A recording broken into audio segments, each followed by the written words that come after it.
A merchant dervish would travel for several days in a row, trading his goods in towns and villages that he passed through. One night after a long journey, he arrived at a remote town on the edge of the desert. As was customary for dervishes, he sought the nearest Sufi house to spend the night. When he located the establishment, he went directly to the stables to tend to his exhausted donkey, who had patiently carried the merchandise all day. He brought him plenty of water and hay, making sure that the animal lacked nothing for want. Just to be sure of his donkey's well-being, he tipped the young stable boy to take extra care of him. The other dervishes who were staying in the Sufi house were mostly poor and hungry laborers, their hearts habitually on the verge of sin.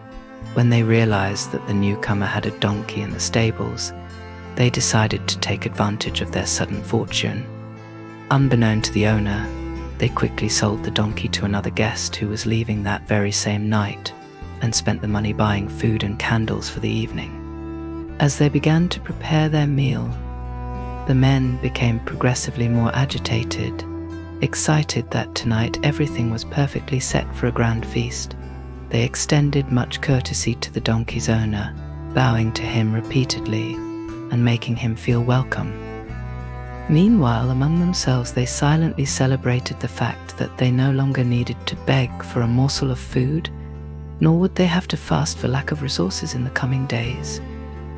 The owner, for his part, considered himself lucky to be at the Sufi house that evening and able to enjoy a tasty meal in the company of great, generous Sufis. Little did he know, eventually the food was served and all enjoyed themselves, eating to their heart's delight. Soon after they finished their meal, the men began the sama. The dust rose under their feet, mingling with the smoke from the cooking, enveloping the whirlers in a mystic cloud. The Sufis sang and danced, raising their arms toward the sky, whirling round and round, stomping their feet, then prostrating on the floor, sweeping it clean with their robes. As the sama gathered pace, the musicians picked up the beat and began to sing enthusiastically, "The ass is gone, the ass is gone." Arms in the air, the samazans repeated madly after the musicians, "The ass is gone, the ass is gone."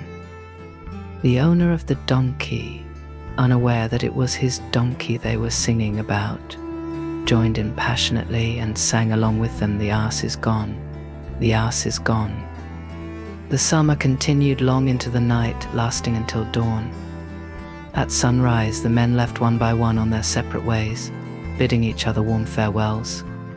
The owner of the donkey wiped the dust off his clothes and gathered his belongings, getting ready for another working day. Hurrying to catch up with his newfound dervish friends, he rushed to the stables but did not see his four-legged companion. He thought that the stable boy must have taken the animal to the stream to let him drink. Perhaps he hadn't had enough water the night before.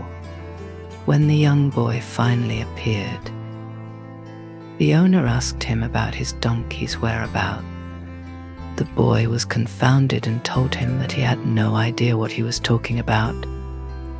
The owner became furious and grabbed him by the throat, threatening him with his life.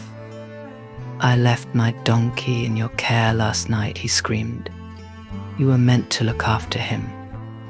Don't you dare give me excuses. Quickly go and bring him to me, otherwise I shall take you directly to the authorities," he threatened. I was overpowered by the dervishes, confessed the boy. "I feared for my life. They sold your donkey and used the money to purchase the feast last night.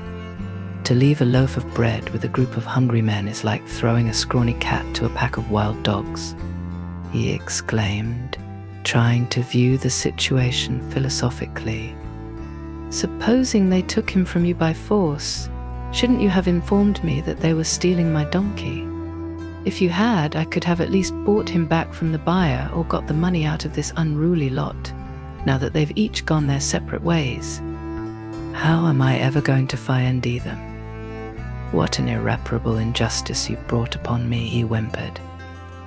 I tried to warn you several times, I swear to God, but your enthusiasm was greater than all of theirs put together, retorted the stable boy. You sang even louder than the rest. The ass is gone. The ass is gone. I thought for sure you must have given them your consent, being a mystic and privy to so many secrets. I was excited, aroused by their enthusiasm, agreed the dervish, but I was foolish to imitate them.